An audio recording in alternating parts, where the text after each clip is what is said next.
오늘은 이제 빌립보서를 공부하겠습니다. 빌립보서 1장 1절을 다 같이 읽으십시다. 그리스도 예수의 종 바울과 디모데는 그리스도 예수 안에서 빌립보에 사는 모든 성도 또는 감독들과 집사들에게 편지하노니. 빌립보서는 바울 선생이 로마의 감옥에서 적은 편지인 것입니다. 빌립보는 여러분 잘 알다시피 제2차 바울의 전도 여행 중에 세운 교회인데, 그가 아시아로 복음을 전가하러 가려고 할 때 성령이 못 가게 하시죠. 비두니아로 갈 때 예수의 영이 허락지 아니한지라 드로아에 내려오니 밤이 되라 했습니다. 그래서 드로아에서 하나님을 기다리며 기도할 때 마게도니아인의 환상이 나타나서 이리로 건너와서 우리를 도우라 하며 하나님의 지시인 줄 알고 그가 항해해서 마게도니아 구라파로 들어간 관문이 바로 빌립보인 것입니다. 그러므로 빌립보는 하나님의 성령께서 바울 선생을 특별히 불러서 복음을 전가하라고 한 처소인 것입니다.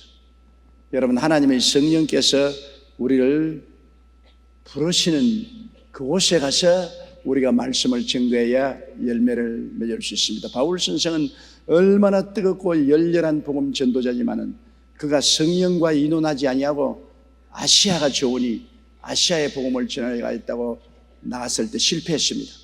왜냐하면 성령이 막았습니다. 마귀가 막은 것이 아니라 성령이 막았습니다. 아시아는 지금 들어갈 때가 아니다. 하나님이 말씀을 정하는 것은 때와 장소는 하나님이 정하십니다. 때와 장소를 내 마음대로 정할 수 없습니다. 아시아로 복음을 전하지 못하게 합니다.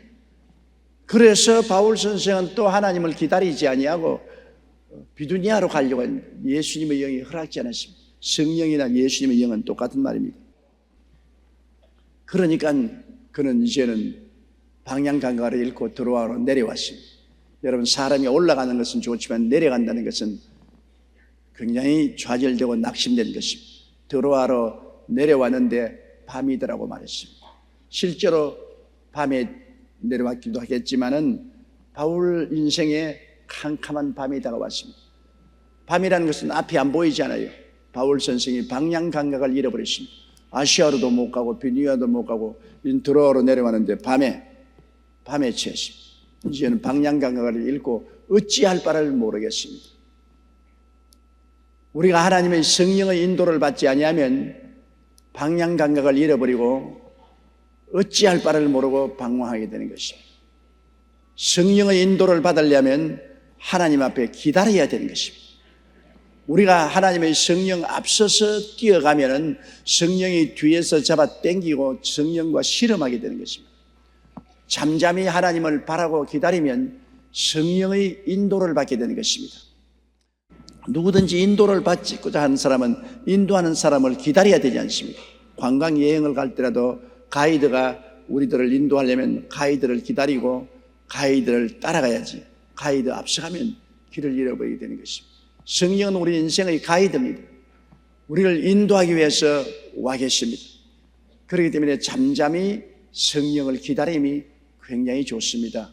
하나님의 성령을 기다리면 하나님의 성령은 우리에게 마음의 소원을 일으키든지 고요하고 잠잠한 음성으로 말씀하시든지 어떠한 사람은 꿈과 환상으로 말씀하시든지 또 다른 사람에게는 주위의 변화를 일으켜서 성령께서 우리의 갈 길을 인도하여 주시는 것입니다.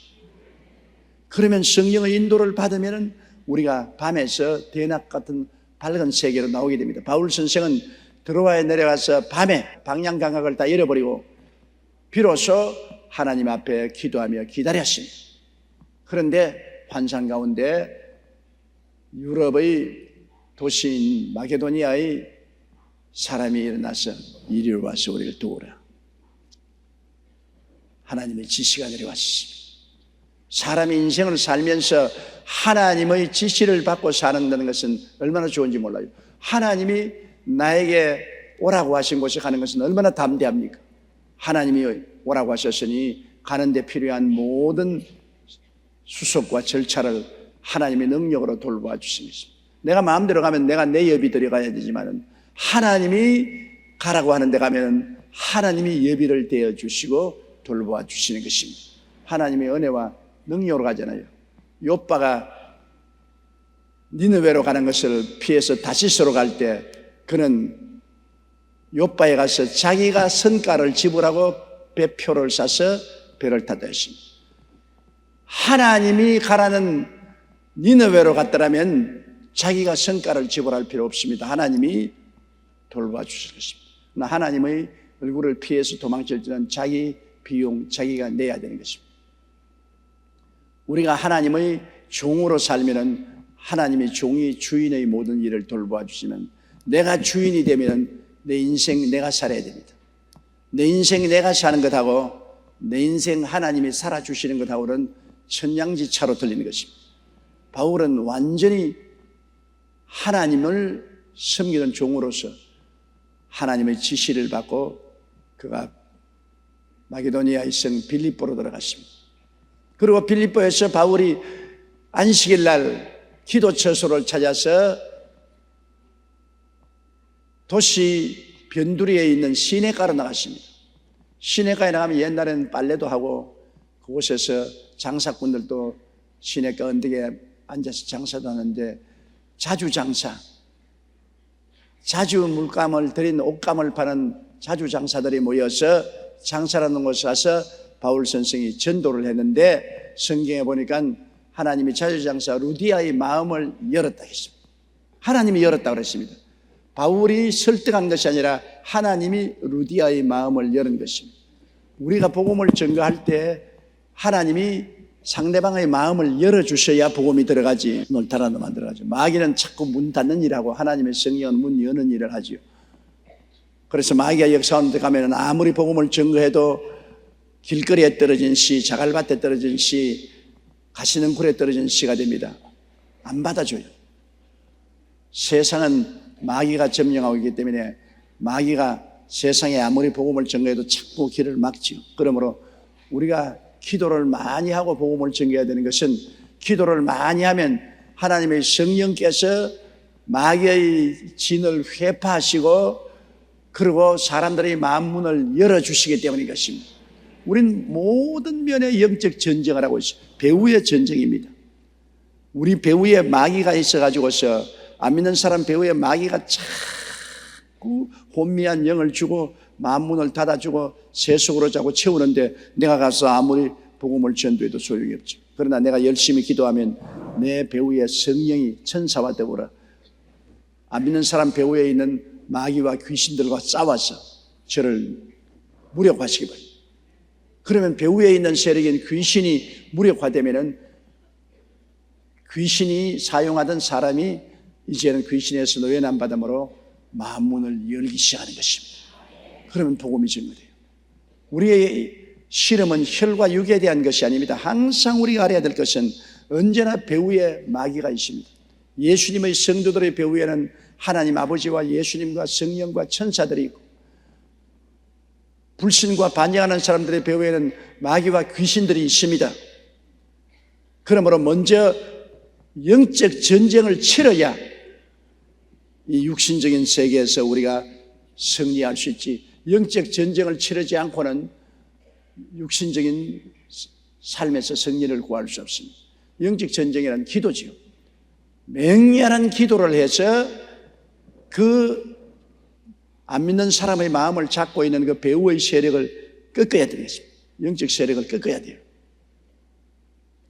저도 최근에 몇 년 동안 한 사람이 예수를 믿도록 기도를 했습니다. 매일 빼놓지 않고 엎드려서 기도를 했습니다. 전도를 해도 전혀 반응이 없어요. 마이동풍입니다. 사람은 참 착하고 좋은데 아무리 전도해도 마이동풍입니다. 교회 좋지요.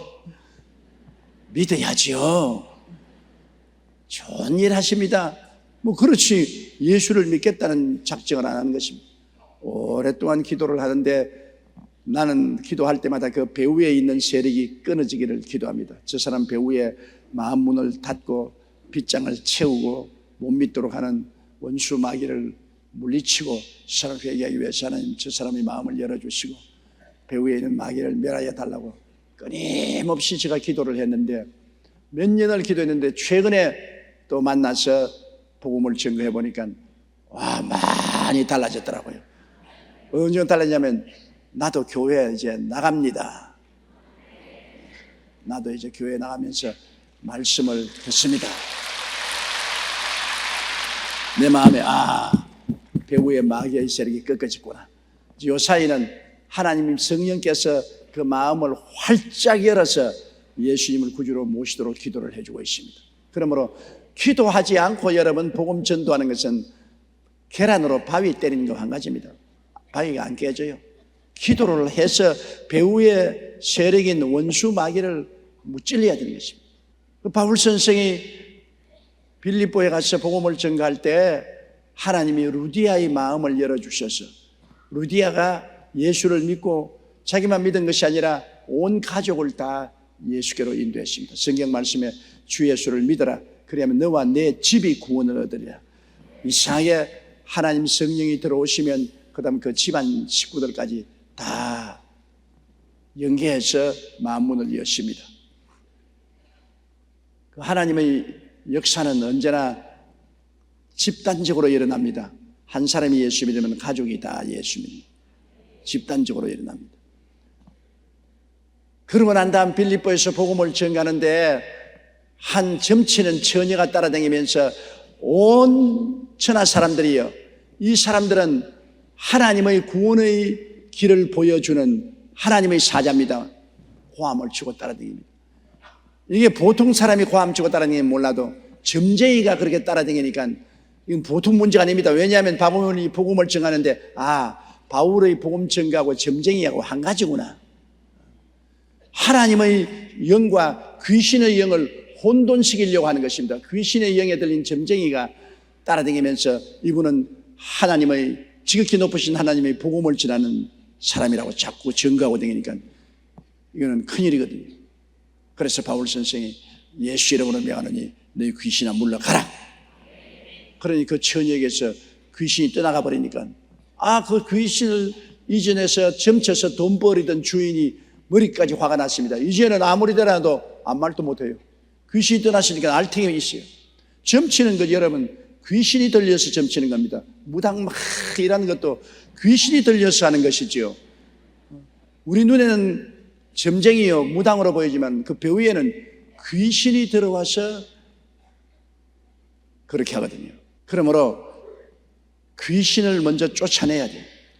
그런데 바울은 이 처녀의 귀신을 쫓아내고 나니까 처녀가 점을 못 치니까 점치는 주인이 사람들을 동요해서 선동을 해서 그래서 관원들이 바울과 바나바를 잡아서 두들겨 패서 옥에 집어넣습니다. 감옥에 집어넣습니다. 그 바울이 복음 전하다가 얻어맞고 피투성이가 되고 차고에 차여서 감옥에 들어있는데 밤중에 그들이 예배 시간에 함께 바울과 실라가 노래를 불렀습니다. 찬송을 했습니다. 찬송을 얼마나 은혜롭게 했던지 그 죄수들이 다 듣더라 했습니다. 보통 같으면 야 시끄럽다 잠자는데 무슨 잔소리냐, 노래는 왜 그쳐, 이렇게 할 것인데 바울이 얼마나 기도하고 은혜 충만하게 노래를 부르는지 사람들이 그 노래 소리를 듣고 가만히 있는데 사람만 소리를 들은 게 아니라 하나님도 그 찬양을 듣고 하나님이 너무 마음에 감동을 해서 하나님이 장단을 치는 바람에 막 지진이 일어났습니다. 빌립보시에 지진이 일어난 것은 하나님이 바울의 찬송을 듣고 장단 맞추다가 그렇게 된 겁니다.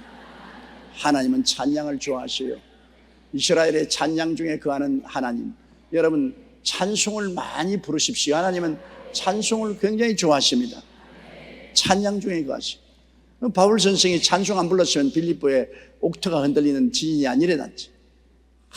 찬송 부르니 죄수들도 다 듣고 하나님도 너무 기뻐해서 그냥 빌립보 감옥을 흔들어 버렸습니다. 그래서 착오가 다 풀리고 죄수들이 다 착오해서 해방됨에 간수장이 놀라서 죄수들이 달아앉고 자살하려고 할 때 바울이 우리가 다 여기 있으니 자살하지 마라. 그래서 간수장이 바울을 데리고 목욕을 시켜주고 때린 다친 데 약을 발라주고 첨해주고 저녁 식사를 대접하고 우리 가족들도 다 예수 믿겠으니 세례 베풀어 달라 했어. 그 자리에서 회개한 그들을 세례 베풀고 난 다음 그 이튿날 그는 관원들의 인도를 받아서 감옥에서 나와가지고서 루디아의 집에 가서 예배를 인도하고 떠난 것입니다. 그래서 루디아의 집이 교회가 된 것입니다. 그것이 빌립보 교회의 출발인 것입니다. 루디아의 가정집에서 복음이 증거된 것입니다. 이렇기 때문에 참 루디아는 하나님의 귀한 딸인 것입니다. 여러분도 루디아와 같이 하나님이 여러분의 마음문을 열어주셨기 때문에 예수를 믿게 된 것입니다. 하나님이 마음문을 안 열면 깨달을 수가 없어요. 아무리 들어도 한쪽 귀로 들어오고 다른 귀로 나가버리지 마음에 심어지지 않습니다. 마음이 착 열리는 게 귀에 말씀이 쏙 들어가고 그렇지 아멘이지 이거 성령의 역사인 것입니다. 사람의 힘으로 되는 거 아닙니다. 그러니까 마음에 결단을 내리고 예수님을 구주로 믿겠죠. 그 빌립보 교회를 바울 선생은 굉장히 사랑했습니다. 빌립보 교회 교인들은 정말 예수를 믿고 성령 충만하여 기뻐하고 즐거워하고 또 바울 선생이 저 고린도에 가서 복음을 전가할 때 헌금을 거두어서 도와주었습니다. 빌립보 교회는 바울 선생하고 동력을 했습니다.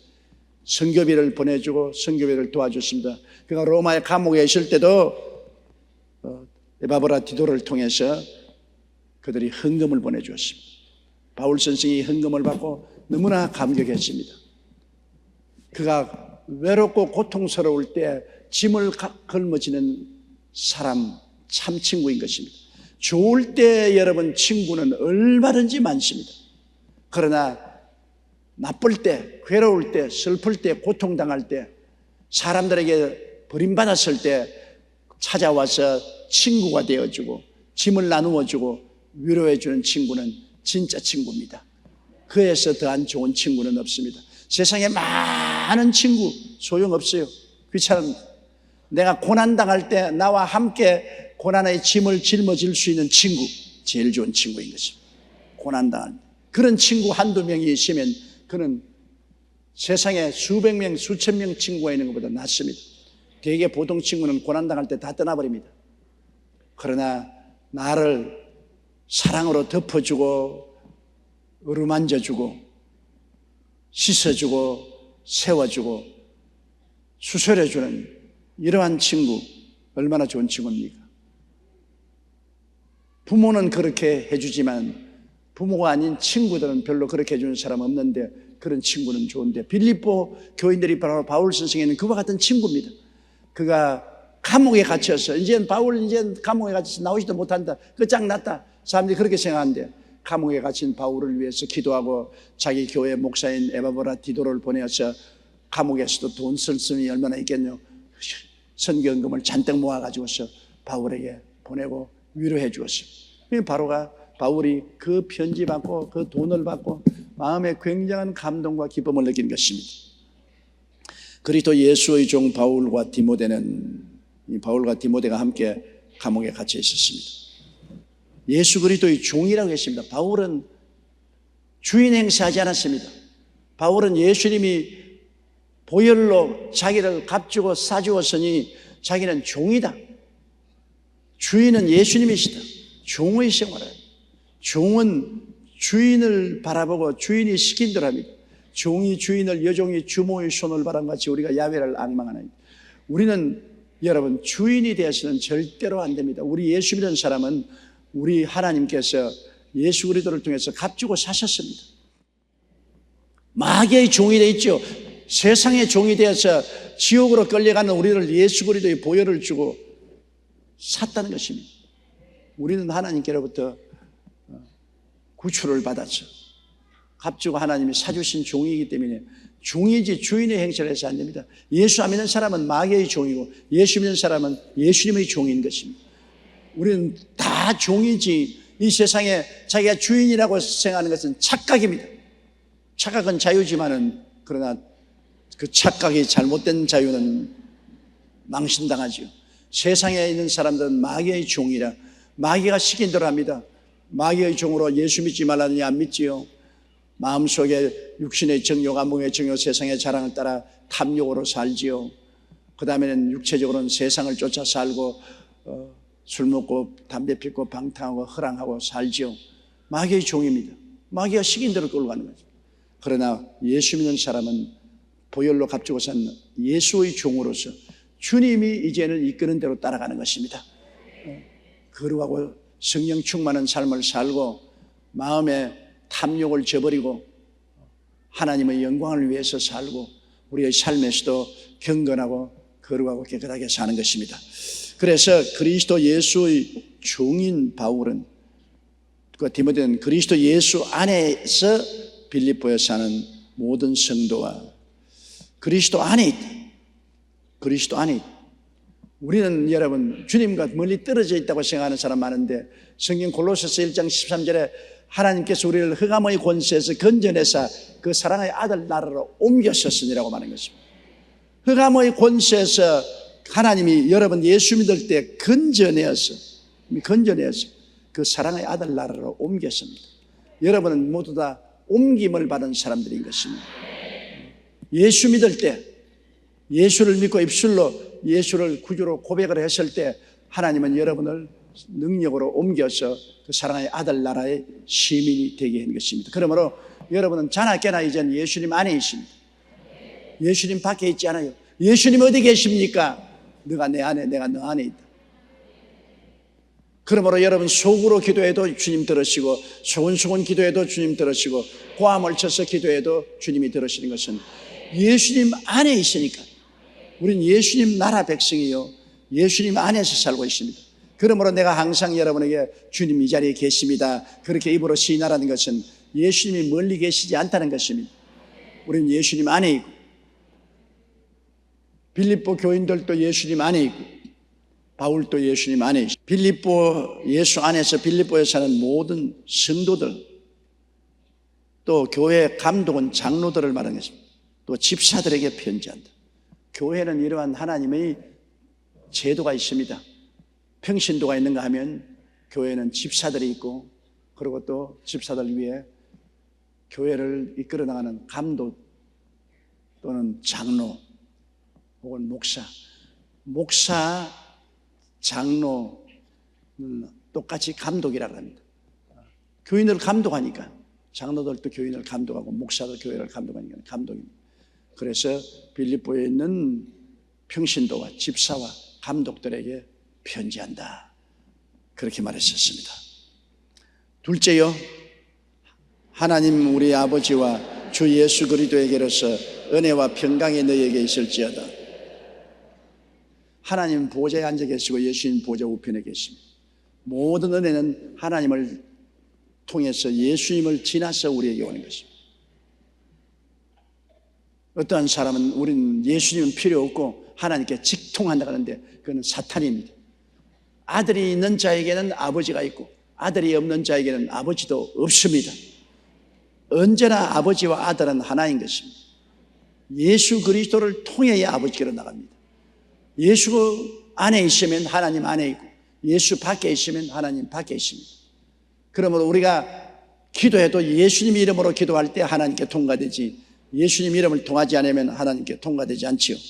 그런데 하나님 우리 아버지와 여기 보십시오. 하나님은 그냥 하나님 아니라 우리 아버지입니다. 내가 늘 말하잖아요. 하나님은 하나님 천지를 창조하신 전지하고 전능하고 무소부지한 의미하신 심판주 하나님인 것입니다. 하나님은 무섭습니다. 하나님은 지극히 공의로우시고 정의로우시고 거룩하신 심판주시십니다. 하나님 앞에는 우리가 절대로 설 수 없습니다. 그러나 하나님이 우리 아버지가 되었을 때는 우리를 낳으시고 먹이시고 입히시고 기르시는 친아버지가 되신 것입니다. 우리는 예수를 구주로 믿을 때 하나님이 아버지로 변화되었다는 것입니다. 하나님으로만 남아있는 것이 아니라 하나님이 아버지로 변화되었다. 그러므로 우리는 하나님 아버지시요 하나님 아버지십니다. 아버지가 얼마나 좋습니까? 예수님이 늘 하나님을 내 아버지라고 했다가 아버지라고 못 부른 적이 있습니다. 십자가에 못 박여서 하나님께 버림당했을 때, 우리 인생의 죄를 다 짊어지고 십자가에 못 박여서 하나님께 버림당했을 때 그는 하나님의 뭐라고 했으면 하나님이여 하나님이여 어찌하여 나를 버리시니까 아버지 말 못했어요. 버림받았어요. 그때 예수님이 극단의 고통을 받았을 때 아버지라고 못 부르고 하나님이여 하나님이여 어찌하여 나를 버리시나이까. 그 다음 예수님이 세상을 떠날 때 그때는 이제 죄를 다 청산했으니까 이제 하나님 앞에서 아버지로 나갈 수 있어요. 아버지여 내 영혼을 아버지께 손에 부탁하나이다. 그러 보십시오. 하나님이라고 할 때는 엄연한 심판관이요 하나님이 벌을 내리시는 하나님이십니다. 그러나 나중에 벌을 다 받고 용서를 다 가지고 난 다음에는 하나님은 아버지로 변화되는 것입니다. 우리 죄인으로 있을 때는 하나님은 엄연한 심판주입니다. 우리의 불의에 대해서 추악에 대해서 어마어마한 분노를 가지고 심판하십니다. 그러나 예수님이 우리 위해서 그 심판을 다 받아버리기 때문에 예수님을 통하면 하나님은 아버지가 되어버리는 것입니다. 친아버지요, 하나님 우리 아버지. 그러니 전지전능 무소부지하신 하나님이 내 아버지가 되었으니 자식 안 돌보는 아버지가 어디 계십니까? 얼마나 하나님과 우리하고 친합니까? 가장 절친한 분이 아버지 아닙니까? 그러므로 하나님을 멀리 생각하지 마십시오. 예수님도 우리와 함께 거하시고 예수님 안에서 하나님은 우리 친아버지가 되십니다. 아버지. 그러므로 무엇을 먹을까, 무엇을 입을까, 무엇을 마실까도 아버지가 걱정해 주시고 어떻게 살까도 아버지가 돌봐 주십니다. 그 아버지를 내 아버지요, 내 주인이요 섬기는 하나님으로 살 때 우리가 이 세상에서 얼마나 가슴 펴고 살 수 있지 않습니까? 그래서 하나님 우리 아버지, 정말 고맙습니다. 하나님 우리 아버지와 주 예수 그리스도에게로서 뭐가 나오느냐? 은혜와 평강이 너희에게 있을지어다. 우리 모든 성도들에게는 은혜와 평강이 넘쳐나야 됩니다. 은혜는 뭐냐? 우리의 죄를 용서하시고 우리를 의롭다고 하신 그 축복이 바로 은혜인 것입니다. 여러분, 하나님의 아버지와 예수를 통해서 은혜가 우리에게 넘쳐나는데요, 은혜를 우리가 깨달아야 됩니다. 은혜를 깨달아야 됩니다. 예수님께서 은혜라는 것은 값없이 주는 것입니다. 값없이 우리를 죄에서 씻어서 하나님의 자녀가 되게 하고, 그 은혜가 또 우리를 세상과 마귀에서 이기고 거룩함과 정결을 얻게 되고, 그 동일한 예수 그리스도의 은혜가 병도 고치고 건강도 주시고, 그 은혜가 우리로 하여금 저주에서 해방을 얻고 형통을 얻게 하고, 그 은혜가 우리를 천국에 당당히 들어가게 만들어주는 것입니다. 이 은혜, 세상 사람에게는 이 은혜가 없어요. 예수를 통하지 않고 은혜라는 이 특별한 선물이 없습니다. 크리스마스 선물, 은혜에 비교하면 아무 선물도 아닌 것입니다. 선물입니다. 은혜는 막연한 것이 아니라 실천적인 것입니다. 예수님의 십자가 몸짓고 피 흘린 그 결과를 통해서 우리에게 주는 은혜, 그것이 은혜입니다. 그 오중복음이 은혜입니다. 삼중 축복이 바로 은혜입니다. 우리 영혼이 잘되게 하고 범사가 잘되게 하고 강건하게 하는 것이 바로 은혜입니다.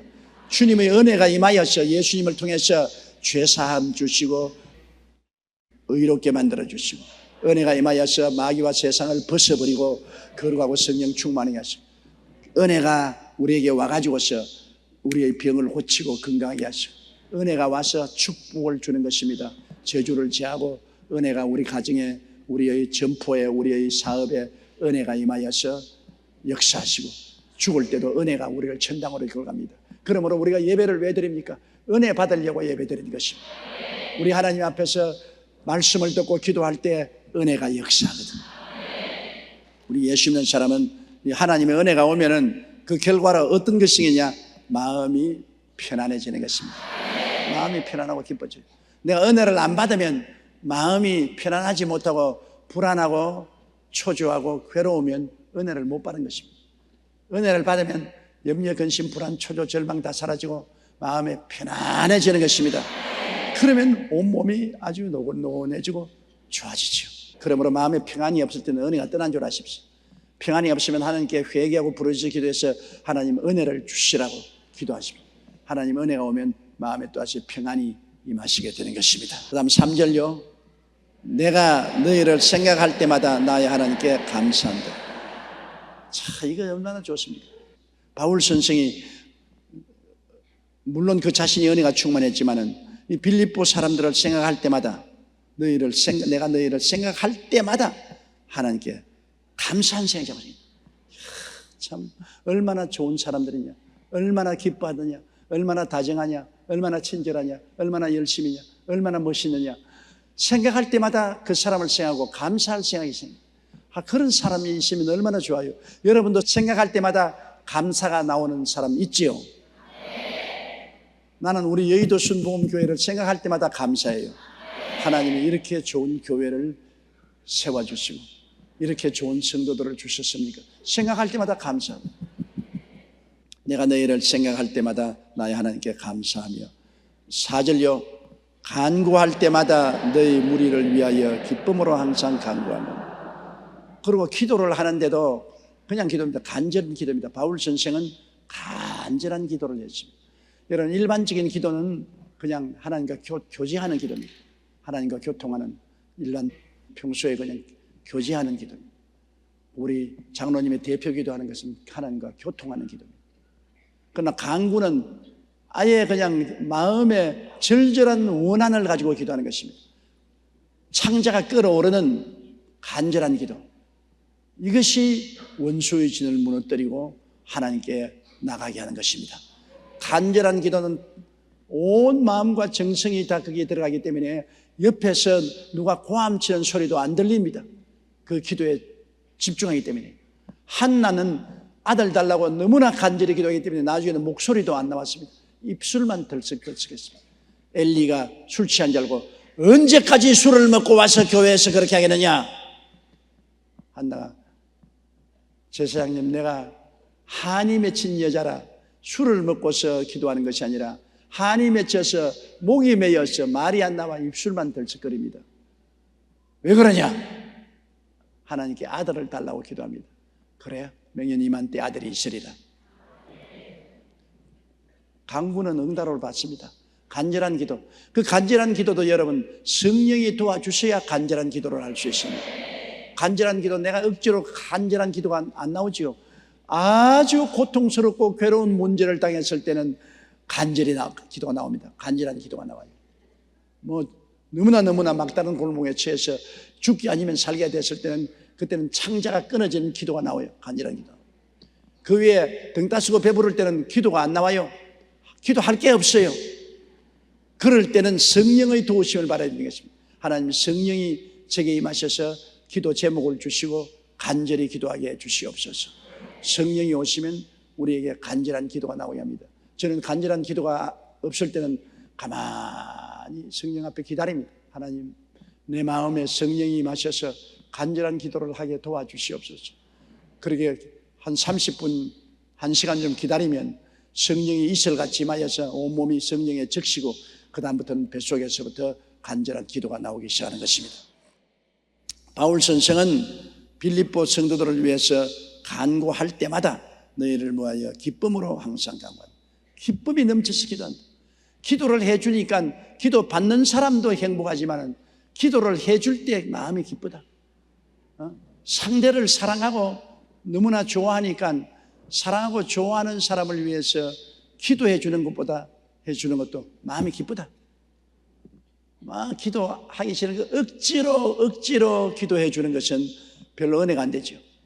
기도를 해 주는 것이 기쁘다. 상대를 사랑하기 때문에 상대가 이 기도 응답을 통해서 영혼이 잘 되고 범사에 잘 되며 강건하게 되고 훌륭하게 될 것이니 얼마나 기쁘겠노. 그래서 기도할 때마다 기쁨으로 간구한다. 여러분, 우리가 자식을 위해서 기도할 때 자식이 잘 되기를 원하고 자식이 성공하고 훌륭한 신앙인이 되기를 원할 때 그것이 얼마나 기쁜 일입니까? 마음에 기쁜 기대를 가지고 기도를 해야 되는 것입니다. 기쁜 기대를 가지고 기도하는 것이 정말 긍정적인 기도입니다. 마음에 기도 응답되든지 말든지 할 수 없이 기도하지. 내가 좋아서 기도하나? 억지로 할 수 없이 기도하지. 자꾸 목사님이 기도하라 그러니까 내가 할 수 없어서 기도하지. 그런 기도는 별로 효과가 없습니다. 마음의 기쁨으로 내가 하나님 사업에 동참한다. 내가 정말 내 기도를 통해서 저 상대방이 큰 축복을 받고 변화받고 은혜를 받을 것이다. 그래서 마음이 너무나 기쁘다. 하나님이 축복받은 것을 생각할 때 너무나 기쁘다. 기쁨을 가지고 강구한다. 바울 선생은 빌립보 교인들을 굉장히 사랑했습니다. 그러므로 강구할 때마다 너희 무리를 위하여 기쁨으로 항상 강구한다. 항상 기도한다. 기도는 항구성의 시대입니다. 조금 기도하다 말면 안 돼요. 꾸준히 기도해야 되는 것입니다. 항상 기도하고 낙심치 마라. 꾸준히 기도하는 것이 결과를 가져오는 것입니다. 갑자기 순하기처럼 잠시 기도하고 집어치우면 별로 큰 역사가 없어요. 꾸준히 기도한다. 그래야 마귀의 진도 무너지고 하나님도 우리의 진실함을 아시고 우리에게 응답해 주시는 것입니다. 바울 선생은 빌립보 교인들을 강구할 때마다 기쁨으로 항상 강구했다. 그 다음 5절요. 첫날부터 이제까지 복음이 너희가 교제함을 인함이라. 첫날부터 이제까지 복음에서 너희가 교제함을 인함이라. 우리 교제는 여러 가지 교제가 있어요. 돈 버린다고 장사로 교제하는 것도 있고, 음악가는 음악으로서 교제하는 것도 있고, 예술가는 예술가끼리 모여서 교제하고, 또 장사꾼은 장사끼리 교제하는 것입니다. 사람은 다 끼리끼리 모여요. 까마귀는 까마귀끼리 모이고, 까치는 까치끼리 모이고, 참새는 참새끼리 모입니다. 사람들도요, 좋은 사람은 좋은 사람끼리 모이고 나쁜 사람은 나쁜 사람끼리 모입니다. 도둑놈은 도둑놈끼리 모입니다. 전부 끼리끼리 모여요. 무리의 법칙이라는 것이 있습니다.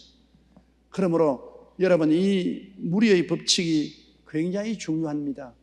우리 예수 믿는 사람이 복음 안에서 교제를 한다. 바울 선생은 빌립보 성도들을 보고 첫날부터 이제까지 복음에서 너희가 서로 교제한다.